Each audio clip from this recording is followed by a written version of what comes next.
always thought I was the kind of man who had everything figured out. At 45, I was just Elliot Brown, known for my calm voice and an easy smile that made folks in Milford, Texas, feel instantly at ease. It's a tiny, close-knit rural community, less than 1,000 of us, and I was right in the thick of it.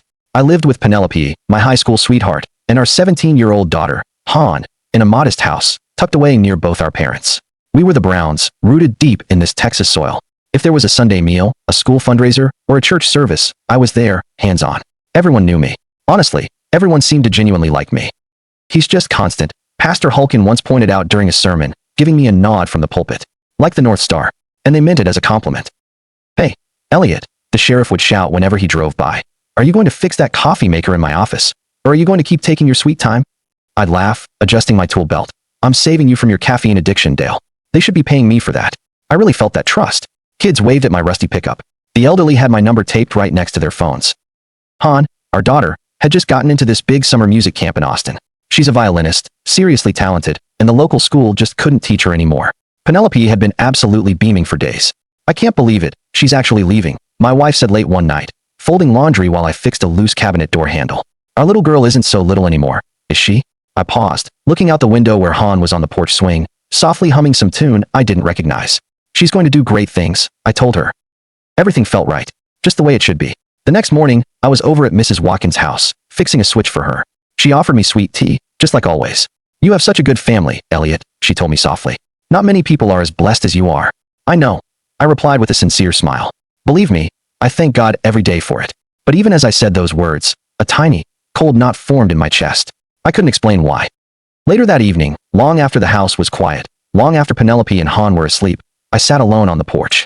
The crickets were going crazy, and the stars looked so remote. I just rubbed my thumb over the rough, calloused edge of my palm. Something was off. This feeling wouldn't leave me alone. It was like seeing a dark shadow in an open doorway, knowing that something dreadful was about to walk right into your life. They say fate doesn't announce itself with thunder, but with a tiny, almost inaudible whisper that changes an ordinary day forever. For me, that whisper was a simple knock on the door and the sudden return of Aaron Walker. Aaron had been my best friend, practically my shadow growing up. We ran those dusty Milford roads like we owned every inch of them. Two boys who thought time would never run out. But life pulled us apart. Aaron chased big city ambition, while I stayed, married Penelope, and dug deep roots right here. When Aaron came back, he was unrecognizable. He stood on my porch one gray morning, his face pale and sunken, his sharp cheekbones casting shadows. His eyes were dimmed by pain and sheer fatigue. He looked 20 years older, not just physically, but his spirit was just exhausted. The diagnosis just tore me up. Stage 4 blood cancer. Aaron confided in me that afternoon as we sat drinking sweet tea on the porch. The doctors gave me a year. Tops. I couldn't speak for a long time. I just stared out at the field across the road, watching the wind softly sigh through the tips of the grass. "You should have told me sooner." I finally managed, my voice breaking. "He managed a week," sad laugh. "It would have ruined the surprise, wouldn't it?" Then he looked at me. "But you still love me, right? Always." From that day on, I took it as my duty to care for my friend. I drove him to Baylor Scott and White for every appointment. I picked up his prescriptions. I went to clean his house on weekends when the chemo nausea hit him hard. And when I couldn't be there, Penelope often stepped in. Initially, I was grateful. Penelope was always such a nurturing soul. She had that natural kindness that just drew people to her. She cooked for Aaron, changed his sheets, and did his shopping. She even brought over board games to keep his mind off things. She rearranged her whole work schedule just to help more often. But then I started noticing subtle shifts. Our dinners at home became quiet, almost rushed. Penelope missed more family meals. One night, I was sitting alone at the kitchen table, the dishes long since cleared, and the clock was ticking so loud it was unnerving. The following week, the feeling intensified, becoming impossible to ignore. Penelope was out running errands for hours. Even when she was home, she felt distant. Then one night, she announced she was leaving right after dinner, saying Aaron was having a rough day after his chemo treatment. I stood by the door as she grabbed her purse. "I could go instead," I offered. "He specifically asked for me," she said quickly, avoiding my eyes. "Pen," I said softly. "You've been spending more time there than here lately." She turned around, defensive. "He needs help, Elliot." "And what about us?" I asked, my words sharper than I intended. "He's not the only one, you know." She blinked, surprised. "What exactly are you saying?" "I'm saying this house feels empty when you're not in it," I replied. That was the first true crack in our marriage. Silence. Then she turned away from me. "I'm going to check on him." "Did he have a rough day?" "Of course he did," I muttered under my breath, too low for her to hear. Or so I hoped. The door clicked shut behind her, leaving me stranded in my own kitchen. The shadows on the walls seemed to stretch into forever. Days turned into long, silent weeks. and the unspoken tension between Penelope and me was thicker than any words we could have shouted. Our marriage, once full of soft touches and late-night whispers, had become a cold ritual of avoidance. The bed we'd shared for over 2 decades felt like foreign territory. Every night, Penelope would slip into bed quietly, lie down next to me without a sound, often facing away. I tried a few times to talk, to ask how Aaron was doing, or mention his improving appetite, or his fatigue after the latest chemo. But she'd just leave the room. I'd spend hours sitting in the dark living room, or out on the porch, watching the night and listening to the wind sigh through the dry Texas trees. I never yelled. I never accused her. But the silence I gave her was a deafening roar. One evening, I was just at the kitchen table, drinking water, when Han walked in. She still had her school clothes on, backpack half open. "Dad," she started, her voice sounding cautious. I looked up. "Why is Mom never home anymore?" she asked, not angry, just truly confused. "She's always running errands, even on weekends." I set the glass down gently and stood up. "You should ask your mother that question," I told her, emotionless, and walked right past her down the hall. That night, Han did ask. She knocked on the master bedroom door while Penelope was folding laundry. "Can we talk?" she asked. "Of course," Penelope replied, putting the basket down. They went into Han's room. The door closed, and the house fell into absolute quiet. Nobody knew what was said, but the silence after was absolute. The very next day, Penelope left in the morning, carrying a casserole dish and her car keys. Like all the other days that week, she spent the better part of the afternoon with Aaron, helping him eat, making sure he was safe to go to the bathroom, organizing his handfuls of hourly pills. When she finally returned, just after sunset, her shoes were dusty and her hands smelled faintly of antiseptic. But something in the house felt wrong. She stopped in the hallway. Our bedroom door was open, and the space inside was completely empty of her. Her clothes were gone from the closet, her framed pictures off the dresser. Her perfume, her slippers, her favorite robe, it was all missing. She rushed to the guest room. There they were, neatly folded and stacked on the bed. All her things, her dresses, scarves, books, even the little jade plant, had been moved. She stood there, completely stunned. Fumbling for her phone, she dialed my number. It rang and rang, unanswered. "Elliot," she whispered to the empty room. "What are you doing?" But deep down, she already knew. I hadn't screamed. I hadn't caused a scene. But I had quietly drawn a line in the sand. With that silent action, everything between us was now permanently changed. I was sitting alone that night in the fire station break room, staring at the old framed photos on the wall. Pictures of 4th of July parades, a group shot of the volunteers, with Aaron and me, younger, laughing, our arms slung over each other. I couldn't hate Aaron. He was dying. But Penelope, she wasn't. Yet she had slipped away from me, little by little, until she was barely there at all. The man Milford knew, gentle, patient, always kind, was transforming silently, steadily. The warmth in me was draining away, replaced by something cold and hard. I didn't shout, but my silence was no longer peace. It was the heavy sound of a heart breaking. And though I wasn't ready to say it, I knew with absolute certainty, my marriage was over. The silence in our house deepened, as if the very walls were holding their breath. I simply stopped speaking to Penelope. Not in the morning, not at dinner, not even a simple word in passing. I moved through the house with the silent efficiency of a phantom. My presence was reduced to footfalls, the faint rustle of my jacket, the keys dropping onto the counter. I was there, but only in the way a ghost is, ever present, yet completely untouchable. Family dinner was just a memory now. The table that used to hold roasts and laughter stood untouched. I ate alone, if I ate at all, usually in the garage or outside on the porch with a thermos of coffee. Penelope took her plate to her room most nights. She noticed every slight, every avoidance, but she was paralyzed. She tried to fix it. Some mornings, she woke up before dawn and fried eggs, exactly the way I liked them. She'd leave the foil container next to the toaster, the usual silent peace offering. But every time she came back later, the box was untouched. She understood the message. One morning, she lingered at the front door as I tied my boots. "Elliot, I made you breakfast," she said softly. I didn't look up, didn't turn toward the sound. I just grabbed my keys and walked right past her. To me, she was no longer my wife's voice, just a noise I was now choosing to ignore. She stood there for a long, silent moment, looking at the empty space I'd just left. I didn't need to say a thing. My silence spoke volumes. My eyes, whenever they met hers in passing, delivered the message my mouth refused to utter. "Why aren't you here with us? Why is my wife away from me?" Penelope went on with her life. She still ran those errands, still brought Aaron's soup, washed his sheets, and saw him through the appointments. But at night, when she passed our old bedroom and saw the door still closed, her heart would twist. She never knocked. She convinced herself I was just jealous, that my love was still there, and that I was just angry for now, but I would come around. I always did. She believed this separation was just temporary. She stood at the guest room mirror one night, brushing her hair, her reflection pale in the dim light. "He's 45 years old," she whispered to herself. "He's not going anywhere. He's mine. I'm his wife. I will never divorce him." She even managed a faint smile at her own conviction. But what Penelope failed to grasp was that even the kindest man has a breaking point. A heart that gives without asking anything in return eventually grows weary of being taken for granted.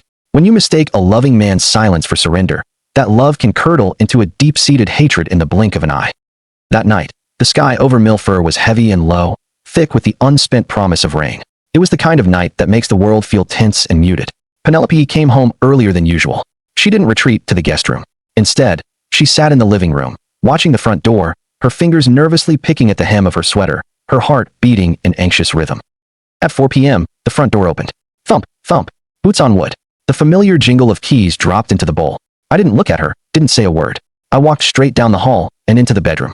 The door closed with a soft, decisive click.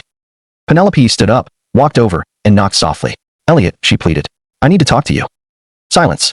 She knocked again, louder this time. Please open the door. Still nothing.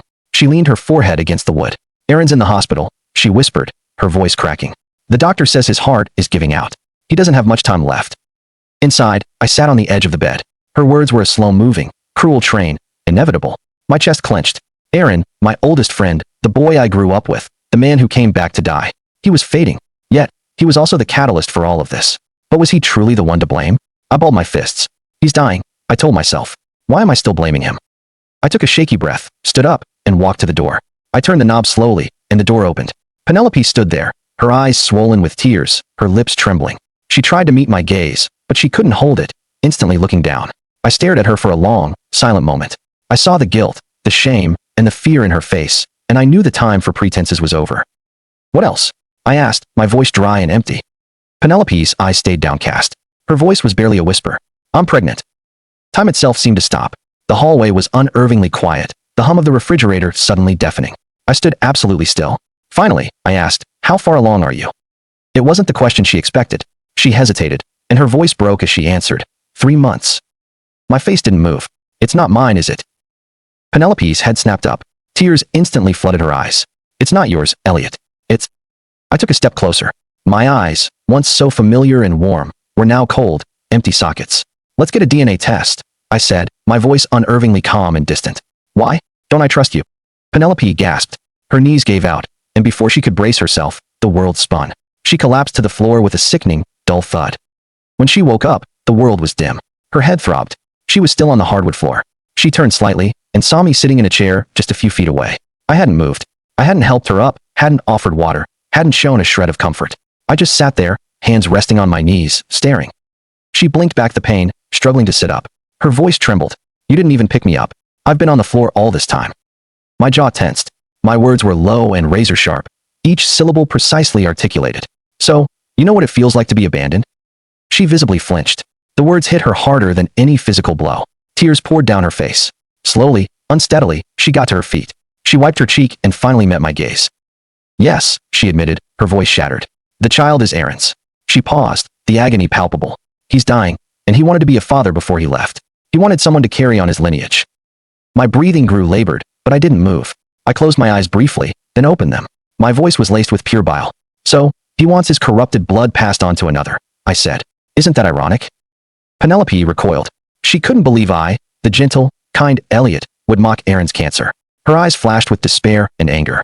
Are you mocking his illness? She cried out. I smiled, slow and cruel. At least I'm honest, unlike a home wrecker. She fell to her knees again, hands clasped, her face slick with tears. Please, Elliot, let me have this child. I'll take care of him. It was his last wish. He just wanted. I was unmoved. I didn't blink. You never asked me, I said, my voice utterly flat and venomous. You never asked me before you spread your legs for that piece of scum. So, don't ask me to bless you for birthing a bastard. Penelope's breath caught. She stared at me, terror-stricken, as if seeing a stranger. You're so cruel, she whispered. How can you talk like that about an unborn child? I stood up slowly, the chair scraping against the floor. I looked down at her, my face a mask of granite. Let's go, I said. We're going to pay your lover a visit. I need to look him in the eye and ask him what it feels like to stab your best friend in the back. Penelope's voice broke. Please, Elliot, don't do this. Don't hurt him. He's dying. I tilted my head and smiled. Trust me, if I wanted him dead, he'd be dead already, I said, my voice like ice. But I want to see him live. I walked to the front door, grabbed my keys, and opened it. The porch light illuminated me in a harsh, pale glow. Han was just walking up the steps, her backpack slung over her shoulder. She froze, seeing her mother, red-eyed and collapsed on the floor, and me standing stiffly in the doorway. Did you tell him? She asked, her voice hushed and cautious. I slowly turned my head, looking directly into my daughter's eyes. I didn't speak. I just smiled. A chilling, hollow smile that wasn't hers to claim. I nodded once, then slowly again, and then stepped aside. Penelope came out moments later, stumbling, grabbing her purse with trembling hands. She opened the passenger door of the truck and slid in, silent and defeated. The drive to backseat was completely silent. Not one word. The radio was off. Only the quiet hum of the tires broke the silence. My eyes were fixed on the road, my hands steady on the wheel. Penelope risked a few glances at me, but there was no softness in my face, no hint of the man she married. We arrived at the hospital just before 7 p.m. The parking lot lights flickered in the humid night. I parked, got out, and waited for her. Penelope hesitated, then followed. Inside, the fluorescent lights made everything feel sterile and unreal. I walked straight to the reception desk. "I'm here to see Aaron Walker," I said calmly. "I'm listed as an emergency contact." The nurse checked her screen, then nodded. "Room 214, down by the ICU. No questions, no delays." Penelope followed me down the long, echoing corridor. The air was cold here. My boots clicked on the linoleum. My expression remained neutral. Penelope's nerves were shot. Her eyes darted everywhere. We reached the end of the hall, turned left, and stopped at room 214. Inside, the steady beep of monitors and the faint hiss of oxygen defined the sterile air.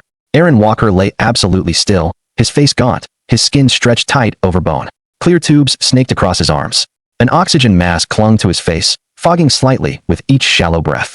His eyes, tired and dim, opened at the sound of us entering. We walked in with unnerving calm.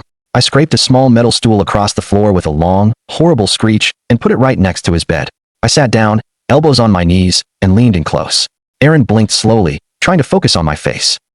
"Hey, buddy," I said quietly, the corners of my lips curling into a smile that never reached my eyes. "I'm here to tell you something." Aaron tried to speak, but the mask muffled the sound. His brow furrowed in confusion. I continued, my voice soft, casual, almost friendly. "First of all," I said, "that slut told me she's pregnant with your child."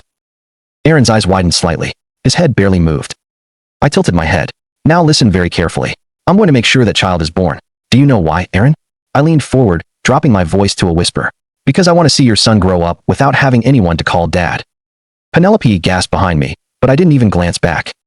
"I want him to wake up every day and feel that emptiness, that hole. He'll go to school and see other kids get picked up by their fathers, and he'll wait for someone who will never come." Aaron's hand gave a weak twitch on the blanket, but he was too feeble to lift it. I smiled wider. "Oh, trust me, he'll be sad. Very sad, because the man who donated his sperm to create him," I gently tapped the metal guardrail with my knuckle, "will die right here in this bed." I stood up slightly, looming over Aaron. "She'll raise that bastard alone," I continued, making sure Penelope could hear. "She will never find another man to come and be a father to that child." Penelope covered her mouth, tears now streaming down her face. I looked back at Aaron, my voice now colder than the 4-bag hanging beside him. "Every man who enters her life after you," I said slowly, "will come, have sex with her, and then leave after using her." I turned my head slowly toward Penelope, my voice now lower, more poisonous than ever. "That woman," I said, pointing at her but keeping my eyes locked on Aaron, "will be used like a tissue, and your bastard son will watch it happen. He will see men come and go. He will see how they treat her, and he will feel it." I took another step closer to Aaron's bed, my eyes sharp and deliberate. "He will be hurt day after day, and it will fill his heart with hatred, with rot, with evil. One day he will curse you, Aaron. He will curse the man who gave him life and the woman who destroyed her marriage just to bring him into this world. He will curse you both for giving him a pitiful, miserable existence." The monitor next to Aaron's bed began to shriek. First, a rapid increase in beeps, then an erratic, frantic series. Aaron's chest started heaving. His breathing became shallow and fast. He clawed at the blanket, trying desperately to speak, but no sound escaped. His eyes bulged slightly behind the oxygen mask as pure panic consumed him. His heart rate soared. "Sir, you need to back away now," a nurse shouted from the doorway. "Step away," a doctor commanded as a rush of medical staff flooded the room. I stood perfectly still, calm, completely unmoved. I looked down at Aaron one last time, my voice just a low whisper only he could hear. "I came to watch you suffer and die." Then I slowly backed away into the hallway. The glass door slid shut behind me. Through the pain, I stood like a statue, arms crossed, my eyes locked on Aaron's. Aaron's gaze was fixed on mine, too. Even as the doctors swarmed him, trying to stabilize his heart, adjusting the oxygen, preparing adrenaline, the machines were screaming louder with every passing second. The two of us, once friends, brothers in every way that mattered, stared at each other through that thin sheet of glass. Aaron's face contorted in a final flash of pain. The frantic beeping gave way to a flat, piercing tone. "He's flatlining," one of the doctors announced grimly. "Time of death, 10:47. The room fell silent. A nurse stepped out into the hall slowly, shaking her head. He's gone. I smiled and said it loud enough for Penelope to hear. See you in hell, you bastard. She let out a choked cry, her knees buckling. She collapsed hard onto the cold hallway floor. Her head struck the ground, and she fainted again. I didn't even flinch. I mechanically stepped aside for the nurse who rushed to Penelope's side. The nurse knelt, whispering to her, checking her pulse, trying to help. I stood there, silently watching, utterly impassive. The nurse, still kneeling beside Penelope as she cried on the cold hospital floor, looked up at me. Can you help her up? She asked, her voice tinged with sheer disbelief. I offered a faint, chilling smile. Her fall is her own, I said. She needs to pick herself up. I am no longer her protector. The nurse gasped, horrified by my cruelty, but I simply turned and walked away, my footsteps echoing behind me like the final, cold punctuation of my words. Outside, I pulled out my phone and called my mother. Mom, I said, Penelope is at Baylor Scott. Pick her up. Yeah, wait. What happened? What are you?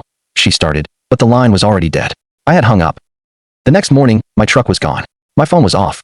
For a whole week, no one heard from me. Milford was buzzing with hushed whispers. Rumors spread like a festering wound. Aaron Walker's death, Penelope's collapse, my sudden, bizarre disappearance. Then, as abruptly as I had left, I came back. That same day, a courier arrived at Penelope's door. He handed her a sealed manila envelope, divorce papers. She read them in silence, standing alone in the living room, her hands trembling, her chest tight. Tears fell freely. She grabbed her phone and tried to call me. Still off. At dusk, I pulled up in my truck. I walked inside without a word, went to my room, and changed into a clean shirt.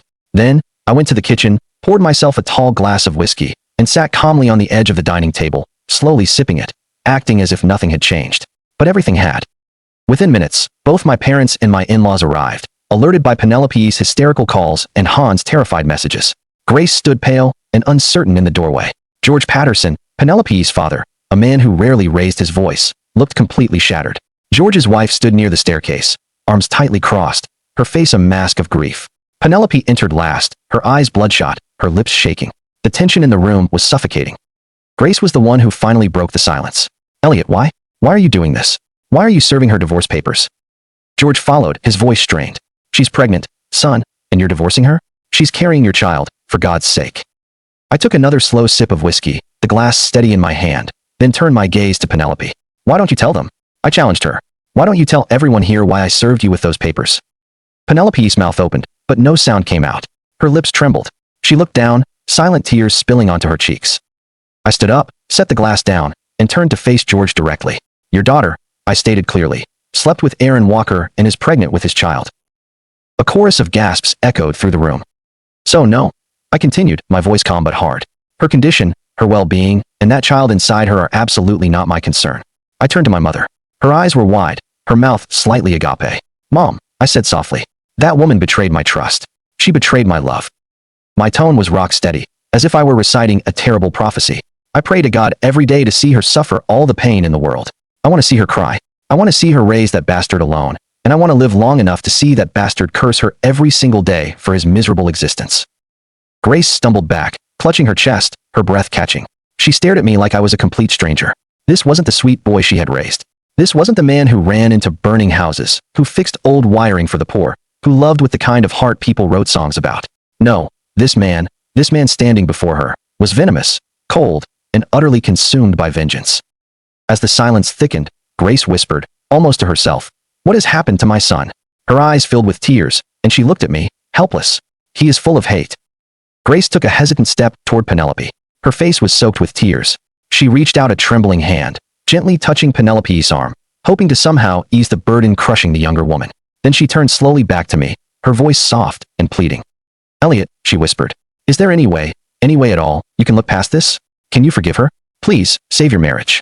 Her voice cracked under the weight of her own pain. You've been married for over 20 years. You have a life together, a daughter. Please. My face remained blank. I turned my head to meet my mother's tearful gaze, but my own eyes were cold and distant. Then, without saying a word, I turned back to Penelope. George stepped forward quickly, his voice trembling but firm. Elliot, the child is innocent, he reasoned. I know what she did was wrong, but please, you're a kind man. You always have been. Think of the child's health. If Penelope is under stress, it will harm the baby. It's not the baby's fault. I didn't answer immediately. I just stared at Penelope, who was frozen, her eyes red, her mouth slightly open, unable to speak. Every single person in that room was waiting for my answer. Then I smiled. It wasn't my old, kind smile. It was the smile of a man who had intentionally burned everything to the ground. "Every second she is here," I said quietly. "I will remind her that she is filthy." Penelope gasped, her knees shaking beneath her. "I will remind her that she destroyed over 2 decades of marriage just to satisfy a twisted desire for a man destined for hell who was not her husband." I stepped closer, not to threaten, but to make sure every word hit its target. I would love to see her suffer. I barely turned my head, my eyes still on her. "And that baby," I said, my voice low and steady. "I have no sympathy or affection for it. Nothing." My gaze hardened. "Whatever happens to it, that is its destiny." Penelope instantly collapsed to her knees. Her sobs broke out like a massive dam finally bursting. She clutched her stomach, rocking slightly, unable to contain the deep, twisting agony, which was emotional, spiritual, and likely physical. Her raw, broken cries filled the room. I didn't move. I poured myself another whiskey, the clink of the ice and liquid jarringly loud over her sobs. I leaned back casually, my legs crossed, my cold gaze unwavering. The chaos around me was nothing more than background noise. Across the room, Han was frozen near the staircase, watching me. I looked at her and smiled, but it was devoid of warmth.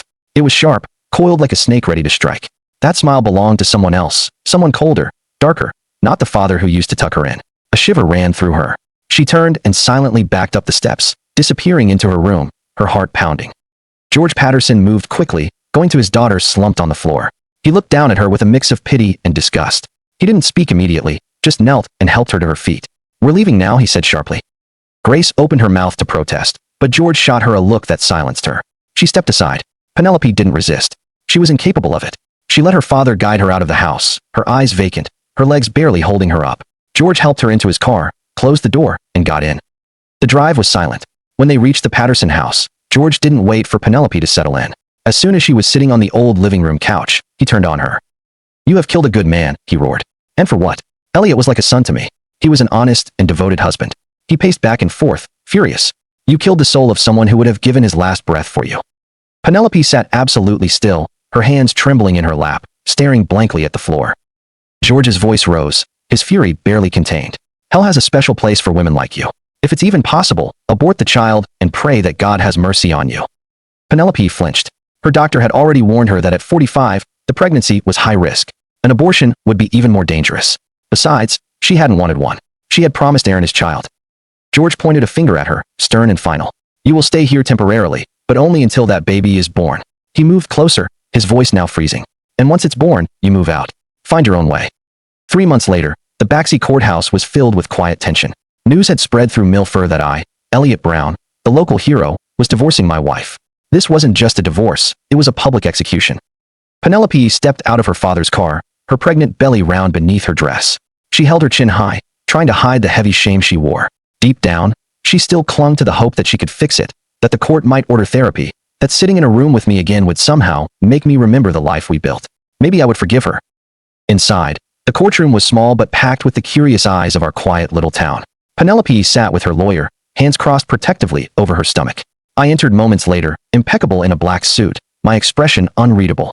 My lawyer, Ron Jeremy, a ruthless litigator who had flown in by helicopter that morning, followed me. The judge, an older gentleman with gentle eyes, opened the session with a deep sigh. Penelope's lawyer spoke first, pleading urgently. "Your Honor, in the interest of preserving a marriage that has lasted over 20 years, we ask the court to order mandatory marriage counseling before proceeding with any divorce decree." The judge looked at Penelope, his eyes softening. He seemed inclined to agree. But then Ron stood up. "Your Honor," he said, his voice calm and authoritative. "Marriage counseling in this case would be a waste of the court's time and the parties' money. The bond between these two is irreparably broken, and I believe a few questions for Mrs. Brown will make that painfully clear." The judge raised an eyebrow. "You're requesting a cross-examination now, Mr. Jeremy?" "Yes, Your Honor." Briefly, the judge nodded. "Proceed." Penelope came forward and sat in the witness stand. Her hands trembled, but she forced herself steady. Ron approached slowly, his tone professional, his words razor-sharp. "Mrs. Brown, do you love your husband?" Penelope answered instantly. "Yes, more than my life." Ron nodded, then walked a few paces before turning back sharply. "More than your life," he repeated. "But not more than the promise you made to him when you were married, forsaking all others." Penelope's lips parted, but no words came out. Ron pressed on. "You claim to love him, but the child you carry does not belong to your husband. This man you supposedly love more than your own life," he pointed out, his tone biting. "You are a liar, Mrs. Brown. You are here now, asking to save a marriage that you willingly destroyed. How can you look this court in the eye and say you want to fix a union when you brought another man into your bed?" Her eyes filled with tears, but she stayed silent. Ron tilted his head slightly. Was it some unspoken desire, Mrs. Brown? He asked, his voice like a scalpel. A secret sexual fetish to get pregnant by a dying man? Was it a twisted need to carry his legacy in your body at the cost of your husband's dignity? Objection, shouted Penelope's lawyer, jumping to his feet. Your Honor, this is not a criminal trial. We are here to discuss reconciliation, not to humiliate the petitioner. Sustained, the judge said firmly. Mr. Jeremy, please keep your comments relevant. Ron offered a faint, polite smile. Of course, Your Honor, he said, turning back to the stand. But before we talk about saving a marriage, perhaps we should ask why it reached a point where it needed saving. He faced Penelope again. Who was responsible for bringing this marriage to this point? Ron Jeremy stepped forward, his sharp gaze fixed on Penelope, and the courtroom hung on every word. Mrs. Brown, he said, his tone cold and controlled. Why did you sleep with Mr. Walker? Penelope shifted, visibly uncomfortable. Her eyes darted to me, sitting motionless, my jaw tight. Then she turned back to Ron, her voice trembling but firm. He told me. Aaron told me he wanted to be a father, that he didn't have much time left, and he wanted his lineage to continue. So, she swallowed hard. So I agreed. I slept with him and got pregnant. A low murmur rippled through the room. Ron raised an eyebrow, his lips curling into a sneer. What a noble cause, Mrs. Brown, he said, dripping with sarcasm. So, you didn't cheat on your husband. No, you simply granted a dying man his last wish. Penelope looked up, her eyes wide. Yes. Ron stepped forward, his voice rising. By having sex with him and getting pregnant with his child. Penelope's face flushed with shame and desperation. He wanted a child, she said, frustration starting to show. He could have adopted when he had the time. Ron snapped, his voice echoing off the walls. Do not insult this court with justifications for betrayal. Penelope looked down. Ron pressed on. Let's move on. You got pregnant. Did you ever inform your husband before the pregnancy about this little plan to carry another man's child? Penelope hesitated. I told him about Aaron's wish. Ron leaned forward, his voice sharp. After you got pregnant, he said firmly. After? That's not telling. That's confessing. He turned to the judge, then back to Penelope. So no, your husband had no idea you were sleeping with that man. You excluded him. You broke your vows. And now, Ron clasped his hands, his tone softening, but no less pointed. Now, Mrs. Brown, a very important question. What is a father? Is it the man who donates his sperm? Or is it the man who raises the child? Penelope opened her mouth, but she was lost, drowning in the silence. Ron didn't wait. You knew Aaron would die. You knew he could never raise that child, and yet you went ahead. So tell us, Mrs. Brown, was it your plan all along to trap Mr. Brown into raising a child that was not his? Penelope's voice cracked. Elliot is an excellent husband and a great father. The child would have been lucky to have him. Ron leaned in close, his voice razor sharp. So, let me get this straight. You wanted to present your husband with a child you had with another man and expected him to raise it as his own. Without his knowledge, without his consent. He straightened up. His final words were clear and deliberate. How fair is that, considering Mr. Brown had no idea you were sleeping with another man? He paused, then delivered the final blow. That's parental fraud, Mrs. Brown. The room erupted in muffled murmurs. Discomfort swept through the onlookers. Even the judge looked unsettled. Penelope sat with trembling hands, her face ghost white. Her lawyer jumped up. Objection, Your Honor. My client had no intention of trapping anyone. This was never malicious. This marriage deserves to be saved. They have been together for over 2 decades. Ron cut him off coolly.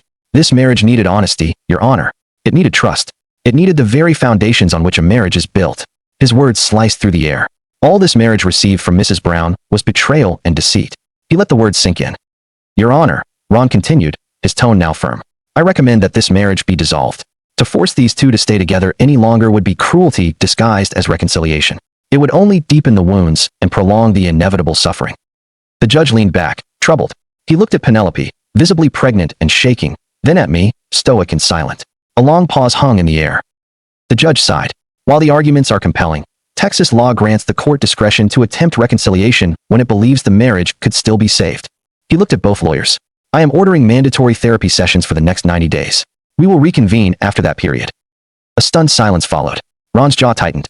He looked at me and saw my expression, a slow, deliberate, cruel smile. The smile of a man who got exactly what he wanted, something Ron had desperately tried to prevent. Ron swallowed hard, walked over to Penelope, leaned in, and spoke low enough for only her to hear. I'm sorry, Mrs. Brown.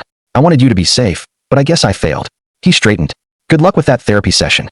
Penelope didn't look at him, her eyes fixed on her clasped hands over her belly. Ron turned back to me. I was still smiling, savoring a victory I hadn't voiced. Ron had known from the first moment in his office. My calmness was not control. It was the calm of a man who had already burned his entire world down and now walked through the ashes with not a single regret. Ron wanted a quick, clean end. But fate had a more drawn-out, painful plan. The therapy session was in a modest, softly lit office. The room was designed for healing. Muted colors, soft chairs, a box of tissues centered on the table. But the air was thick with tension. Dr. Paul Kersey, a quiet, middle-aged man with silvering hair and glasses, sat observing us. Well, he began gently. I'd like to hear what each of you hopes to achieve. Penelope looked at him immediately, her hands resting on her belly. I want to save my marriage, she said, her voice soft but shaking. I want Elliot to understand he's the only man I've ever truly loved. I made a mistake, an emotional one, but I never stopped loving him. She turned toward me, pleading. I want us to raise this child together. I know he isn't his by blood, but Aaron's last wish was to be a father, and I just want Elliot to help me honor that. We've built a life. I'm begging for a second chance. Dr. Kersey scribbled a note. Thank you, Penelope. He turned to me. I was reclined in my chair, arms crossed, my eyes unreadable. And you, Mr. Brown, what do you want from these sessions? I smiled, a slow, deliberate expression that made even the doctor pause. I am here, I said calmly, to tell Penelope how I feel, and how I feel about her unborn child. Dr. Kersey looked back and forth, tapping his pen. All right, let's start with Penelope's position. Penelope, why do you believe your husband should take on the responsibility of raising a child that is not biologically his? Penelope hesitated. Why not? He is a good man, a decent man. He has been the most loving husband, the most incredible father to Han. He is everything a man should be. I know what I did was wrong, but I also know the kind of heart he has. If anyone can give this child a chance, it's him. My eyes narrowed. I let out a short, dry, scoffing laugh and shook my head. Then, with slow deliberation, I looked at Dr. Kersey and said, so the lesson here is, be a good guy and you'll become a cuckold with a child. Penelope flinched hard. The room went dead silent. Dr. Kersey, I sighed. Dr. Kersey adjusted his glasses and turned fully toward me. Mr. Brown, he said, his voice firm but steady. I intended to let your wife finish, but I see it's time we heard yours. You mentioned you have feelings to share. I leaned back, my eyes fixed on Penelope. I hate her, I said. My voice was low, steady, and filled with a raw, unfiltered venom. Not casually, not quietly. I hate her with every fiber of my being. Penelope flinched. Dr. Kersey looked up slowly from his notes. Until the day I die, I continued. I will carry that hate. Dr. Kersey was silent, then asked calmly. Mr. Brown, you say you hate her, but do you believe holding on to that hate helps either of you? Especially when there's a child involved. I turned to him, a faint, bitter smile pulling at my mouth. It was the grimace of a man whose heart was now just a pile of sharp shards. That child, I said, I never asked for it to exist. It is the manifestation of my wife's betrayal, a living embodiment of her sins. To me, it is not just a child. It is the sinister reminder, the proof. Every breath it takes, every milestone, every birthday will remind me that my wife betrayed me and destroyed my marriage. As it grows, so will my hatred for this woman and that child. Penelope's tears were silent now, streaming down her cheeks, unchecked. Her hands trembled on her stomach. Dr. Kersey leaned forward gently, his tone still calm. I can't hear how much you are hurting, Mr. Brown, but the anger you're carrying, if you let it fester like this, it could poison everything around you.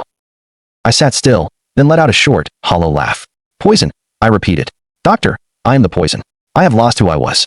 My faith, my peace, my humanity, all gone. I turned slowly toward Penelope, my voice quiet, almost disarmingly so. May I ask her some questions? Dr. Kersey looked at Penelope, then nodded cautiously. If it is respectful and helps you process, go ahead. I turned to face her completely. Penelope's eyes were already wet. Was he good in bed? Did you enjoy it? Did you enjoy it while your husband was at home, depressed, and alone in his bed? Did it give you pleasure, memories you can take to your grave? She tried to speak, but I cut her off gently but firmly. You are not stupid enough to get pregnant just for a dying man. You can fool the whole world, but not me. You had sex with him because you wanted to have sex with him. Your pregnancy is just a play to win the world's sympathy. I still remember Aaron's eyes when I told him about the pregnancy. He had surprise in his eyes, not recognition. So, Penelope, that lie about Aaron having a last wish, I don't buy it. I believe you are a liar, and you just wanted to have sex with a dying man. Penelope's lips trembled. Her body gave way. She slid from her chair to her knees, sobbing, shaking uncontrollably. Her voice came out broken and shattered. I was in love with him. The confession hit the room like a gunshot. She cried harder, curling up on the floor. I don't know when it happened, but it wasn't just pity. It wasn't just kindness.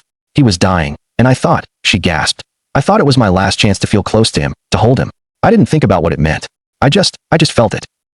Dr. Kersey remained still, listening without judgment. I stood up slowly, straightening my shirt cuffs. My expression was unchanged. No surprise, no anger, just a calm, cold finality. I turned to Dr. Kersey.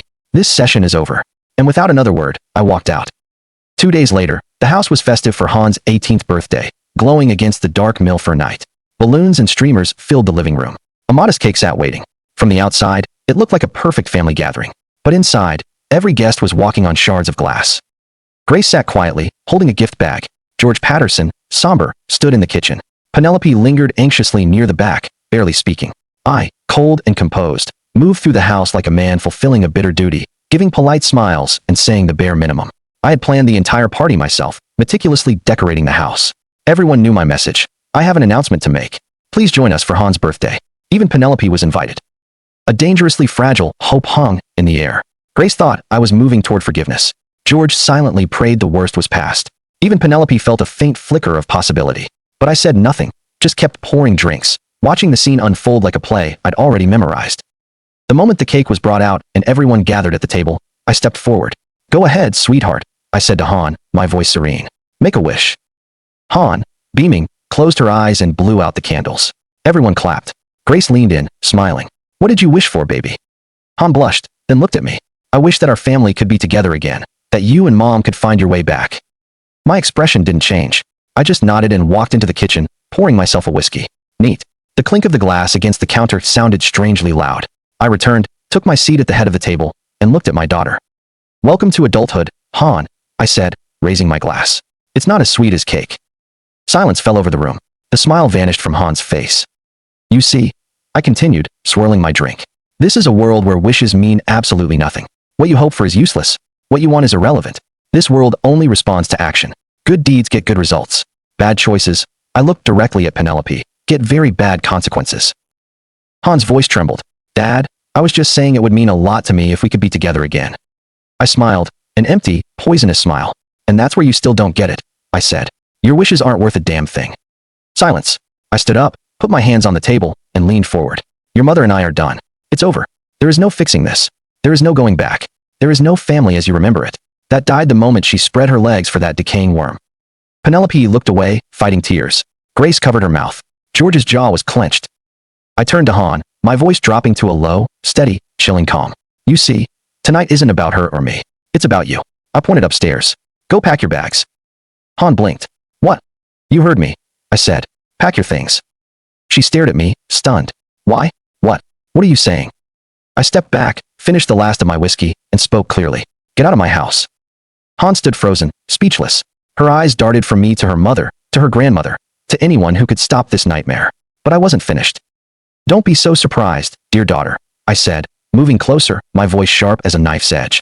You knew what she did. You knew she betrayed me, and you said nothing. That makes you an accomplice. Han shook her head, tears welling up. Dad, I didn't choose. Yes, you did, I cut her off. You chose to protect her. You let me live in the dark like a fool. You chose a side.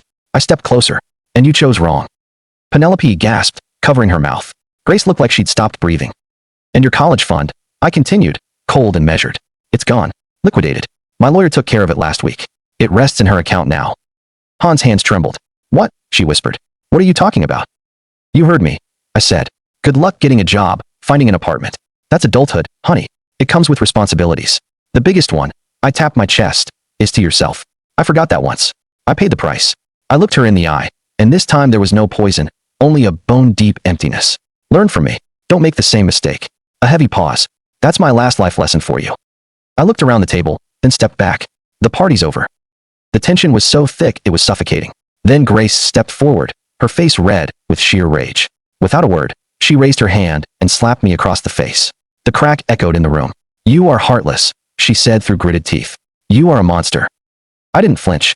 I slowly turned my head and smiled, not at Grace, but at Penelope. A cruel, knowing smile. Penelope looked down, trembling. George Patterson, silent until now, finally lowered his head and turned to his daughter. His voice was tired. Penelope, go upstairs. Get your things. Penelope nodded wordlessly and walked toward the stairs. Grace turned to Han and took her gently by the shoulder. Come on, honey. You can stay with me. Han didn't speak. Her eyes were blank. She just walked, guided by her grandmother. No one looked back. No one said goodbye. They all left in silence. The second therapy session was scheduled for a rainy Thursday. The clock ticked past the appointed time, but only one chair was filled. I sat across from Dr. Paul Kersey, a slow, steady smile on my face, the smile of a man who had already won. She's not coming, I said flatly, glancing at the clock. I guess that tells you everything you need to know, Dr. Kersey. He nodded, jotting something down.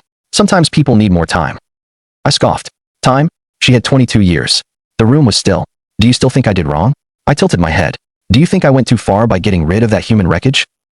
Dr. Kersey kept his expression neutral. Divorce is your right, Elliot. No one is questioning that. What concerns me is the hatred. You're carrying so much of it. That kind of weight, he hesitated. It doesn't just poison your mind. It will consume your health, too. I leaned forward. The smile was fixed on my face. It's not confined within my heart, I said quietly. I make sure to share it with everyone around me. At that, Dr. Kersey leaned back, unease flickering in his eyes. He slowly closed his notebook and set down his pen. Elliot, I believe we're done here. He stood up, composed but clearly disturbed. Later that night, he submitted his report to the court. This marriage is beyond reconciliation. There is no remorse, only bitterness. There is too much hate to overcome. The judge received the report, read it, and approved the divorce decree with little deliberation. Penelope never showed up in court, never contested it, never sent a lawyer. She simply faded away legally.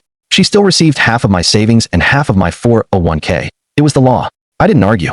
I signed the papers with a single stroke. I was more than happy to let it all go. The courthouse steps were quiet as Ron Jeremy and I walked out. The wind was gentle, the air strangely still. We walked across the street to an old park bench under a dying oak tree, the dry leaves rustling overhead. I sat down, sighing, my hands on my knees. I guess this is it, I said. You're off to save another husband. I'm off to live what's left of this life.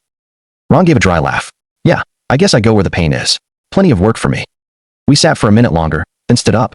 Ron offered his hand, and I shook it, firm and final. Take care, Mr. Brown, Ron said, turning to walk away. I started walking too, but after a few steps, Ron stopped. Mr. Brown, he called out. I turned my head. Yeah. I might ask you for a favor. I smiled faintly. Sure. Ron looked thoughtful, almost unsure of himself for the first time. Not now? I'll be back. I'll talk to you in detail. I nodded. I'll be here. We parted ways. Months crawled by. Spring melted into a hot summer. The divorce was final. The house was quiet. Then the call came. It was Grace. Her voice sounded tired, aged beyond recognition. She gave birth, she said quietly. I didn't answer. The baby is a boy. Silence. He's in an incubator, she continued. The delivery was hard. Penelope, she's not doing well. I said nothing. Grace swallowed, about to speak again. Click. The line went dead. I had hung up. Back at the hospital, doctors were frantic. Penelope's body, weakened by stress, betrayal, and emotional collapse, was failing. The baby, small and frail, was struggling inside his glass box, tubes covering his tiny chest. 2 days later, the doctors approached Penelope with grim faces.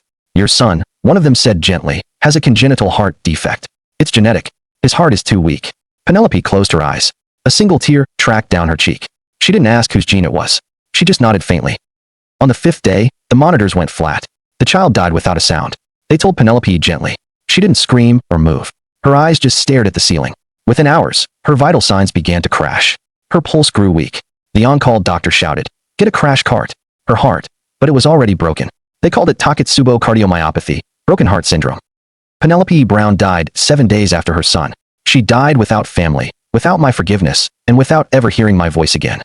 And Han. She never forgot that night, her 18th birthday, the moment I destroyed every last illusion she had of family or basic human decency. I had humiliated her, thrown her out. All she wanted was peace. She left one morning without a note, a call, or a forwarding address. She packed a single bag, caught a bus, and disappeared. Some said Dallas, others Houston. No one knew for sure. Grace called me the next night, her voice trembling. She's gone, Elliot. Your daughter is gone. Silence on the line. Grace waited. I said nothing. Then, click. I had hung up.